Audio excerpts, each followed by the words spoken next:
দায়িত্ব পালনে স্মার্ট সিটির বিভিন্ন নির্মাণ কাজ সরেজমিনে পরিদর্শন করলেন মুখ্যমন্ত্রী ডক্টর মানিক সাহা।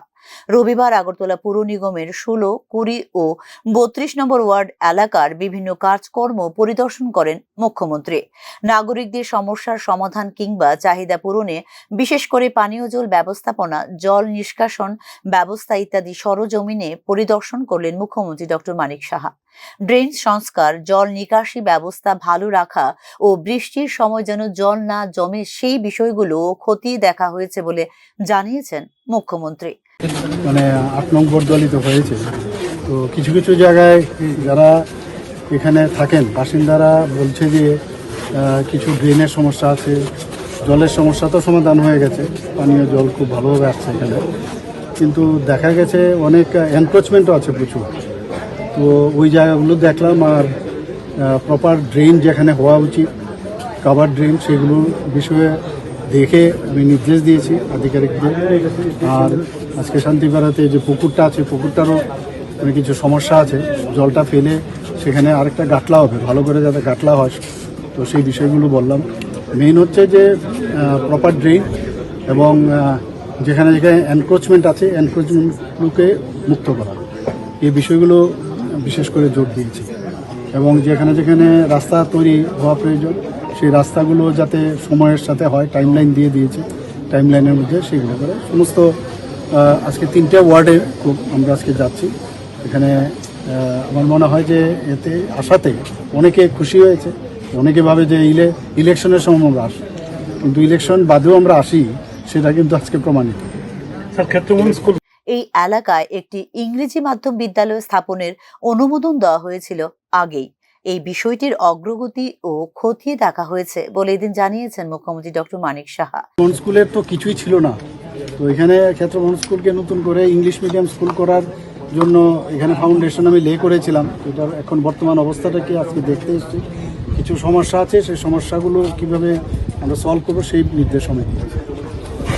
উল্লেখ করা যেতে পারে, কেন্দ্রীয় সরকারের একটি শহরে পুনর্বিকরণ এবং পুনঃপ্রতিষ্ঠার কর্মসূচি হচ্ছে স্মার্ট সিটি মিশন, যার লক্ষ্য দেশ জুড়ে 100টি শহরকে নাগরিক বান্ধব এবং টেকসই করে গড়ে তোলা। স্মার্ট সিটি মিশনের দ্বিতীয় রাউন্ডে নির্বাচিত হয়েছিল আগরতলা।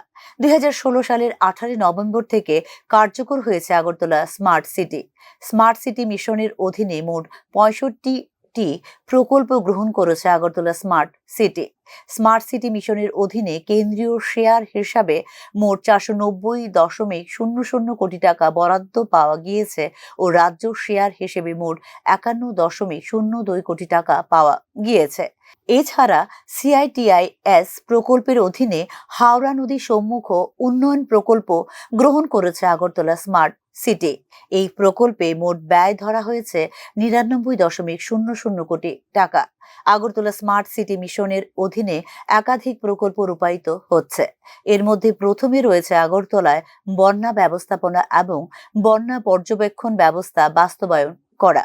দ্বিতীয় পয়েন্টে রয়েছে integrated command and control centre বাস্তবায়ন করা। এর মূল লক্ষ্য হচ্ছে তথ্যের সমন্বয় ও সহযোগিতামূলক পর্যবেক্ষণে সক্ষম করা। এটি ইন্টিগ্রেটেড ডেটা ভিজুয়ালাইজেশন, ট্রাফিক ব্যবস্থাপনার জন্য রিয়েল টাইম সহযোগিতা, শহর জুড়ে বিভিন্ন ধরনের ক্যামেরার মাধ্যমে বন্যা পর্যবেক্ষণ ও ক্যামেরায় নজরদারির মাধ্যমে নাগরিকদের নিরাপত্তা নিশ্চিত করে ইন্টেলিজেন্ট অপারেশন সক্ষমতা বাড়ানো। এছাড়া কাটাখাল ও হাওড়া নদীতে ঝড় বৃষ্টির সময়ে জল নিষ্ক্রমণ সহ সমস্ত বন্যাপ্রবণ এলাকাগুলির জন্য বিদ্যমান সিটি সার্ভিলেন্স ক্যামেরার মাধ্যমে বন্যা পরিস্থিতি পর্যবেক্ষণ করা এবং জল নিষ্কাশনী পাম্পের ব্যবস্থা নিশ্চিত করা হয়েছে। এই প্রকল্পের অধীনে ইতিমধ্যে বিভিন্ন প্রকল্প সম্পন্ন হয়েছে।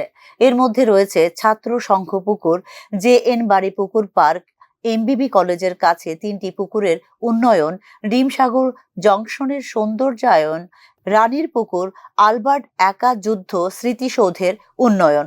এই প্রকল্পে কিছু প্রধান চলমান প্রকল্পের মধ্যে রয়েছে বিমানবন্দর সড়ক 2 লেন থেকে 4 লেনে উন্নতিকরণ ও প্রশস্তকরণ, হাওড়া নদী সম্মুখ উন্নয়ন প্রকল্প, ফায়ার ব্রিগেড চৌমুহনী থেকে সমন্বিত চেকপোস্ট পর্যন্ত 4 লেন সড়ক নির্মাণ, উজ্জয়ন্ত প্যালেস গার্ডেন ও আশেপাশ এলাকা এবং এমবিবি কলেজ লেকের সৌন্দর্যায়ন।